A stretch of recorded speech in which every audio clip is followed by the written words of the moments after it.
It's the same thing when we're talking about our faith and our belief in God and our walk with Christ. You know, it's people always throw this excuse out as, oh, you're judging me, you're judging me. But if I know you say you believe in God and you want the benefits of what it means to walk with God, why wouldn't I say anything to you if I see you walking in a path that leads to your death as opposed to that leads to more life?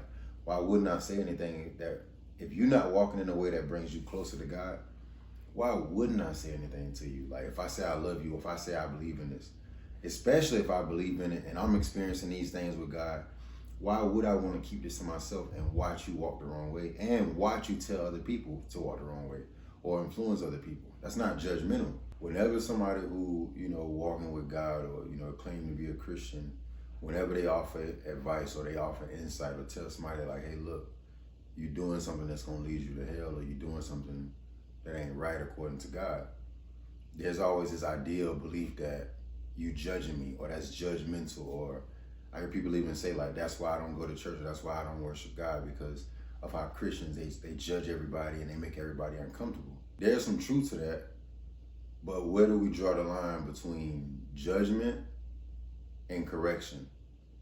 Because it's true that God is the only one that can judge a person. No man can judge another man. Like no woman can judge another woman. At some point, there has to be a line drawn where this is judgment, but this right here is accountability. This is judgment, which is not my responsibility and not my rightful place. That's only God can judge.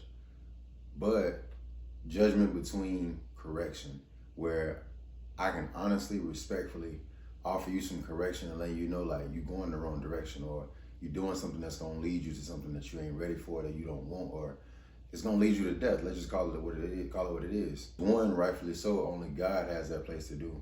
But the other, as a people, like if I can't correct your behavior, if you out of line or you're doing something wrong, then there's no accountability out here in the world. We all can just do whatever we want. So myself personally, I wasn't raised with my pops in the house, so it was just mom holding it down, me and my siblings. So with that being said, when I got into sports, that was like some of the first like experiences with a man holding me accountable, somebody outside of my mama holding me accountable and correcting my behavior, and telling me like you can't do this or don't do that. And I ain't gonna lie, I responded to it like any kid would. I rebelled and I gave attitude, and it bothered me, made me feel like I was being picked on, made me feel like why you always got something to say to me? Like why you always telling me what I'm doing wrong? Like what about everybody else? So like it feel like you picking on me. And I took it so personal. I always felt like somebody was just critiquing me and trying to make me feel bad and put me down. And of course, the higher level you go up, the more accountability and the more correction it takes to, perform at a high level in sports. So by the time I get to, college, I'll never forget, me and my coach, we bumped heads, like we got into an argument. That was my first time ever just really arguing and yelling back at a coach. And he pulled me to the side and he told me, he said, don't you know I want the same thing you want? I've helped guys get to the NFL before, and I know that you want to go there, and I know you can make it, and I believe in you, but you can't do what everybody else do. If you truly want to get to that next level, if you truly want to be an NFL player, I have to correct you. I have to correct the behavior that's not going to allow you to get the rewards you want. First of all, you could have just said that from the beginning, and I felt like I would have been open to it, but, I received it. After that, I never took it personal. I never felt like he was judging me or critiquing me no more. I even looked for it at this point. Now I'm like, I would double check, even when I make a good play, like talk to me, coach, what you seen, man, what I could have improved on. It got to a point where I would make a good play, I'm critiquing myself, like, man, yeah, I made this happen, but I could have did this better. What you think, coach? I'm watching the film, looking for my mistakes so I can improve it. Cause now I know I'm locked in on the vision, the goal. And it made so much sense because if you my coach and you really want to see me get this goal, I told you why I'm coming here to get to the NFL at some point. Why wouldn't you correct my behavior? Why wouldn't you say anything if I'm running the routes wrong? Why wouldn't you say anything about me not getting extra work? Why wouldn't you say anything if you see I want this goal and you see me doing the opposite things of what it requires to get that goal? Why wouldn't you say anything? And the reason I share that is because it's the same thing when we're talking about our faith and our belief in God and our walk with Christ. Is people always throw this excuse out as, oh, you're judging me, you're judging me.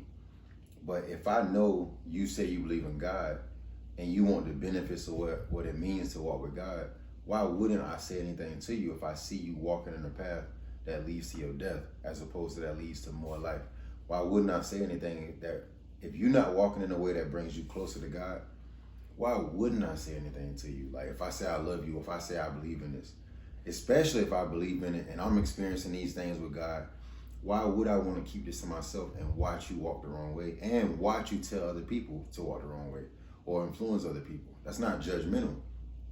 So as it relates to connecting into that sports example, man, like we got to realize it take a lot of love, respect, and concern to step up and tell somebody when they're wrong. That ain't the easiest thing to do.